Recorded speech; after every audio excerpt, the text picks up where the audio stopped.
বয়স বেড়ে যাচ্ছে এই নিয়ে কোনো আক্ষেপ নেই। এই প্রজন্মের নতুন প্রবাদ, 30s is the new 20s। 30 পেরোনো মেয়ে মানেই যেন জীবনের নতুন এক সফর। কিন্তু এই সফর শুরু করার সময় ঠিক কেমন অনুভূতি হয়?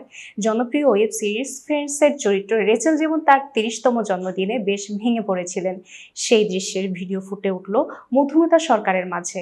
কারণ তিনিও 30-এর সফর শুরু করলেন।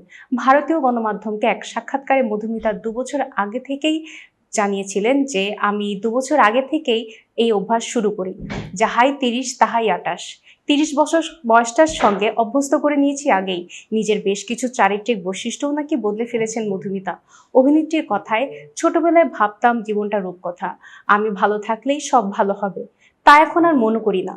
নিষ্ঠা সহকারে কাজ করলে আমার সঙ্গে সব নাকি ভালো হবে। এখন বুঝেছি, ভালো হবে কিনা পরের কথা, নিজেকে ভালো ভাবতে হবে। খারাপও হতে পারে, সেই খারাপ থেকে যেন আমি কিছু শিক্ষা নিতে পারি। এতক্ষণ বার্তা বৈঠকের সাথে থাকার জন্য ধন্যবাদ। নতুন নতুন তথ্য ও সংবাদ পেতে বার্তা বৈঠকের ইউটিউব চ্যানেল ও ফেসবুক পেজের সাথেই থাকুন।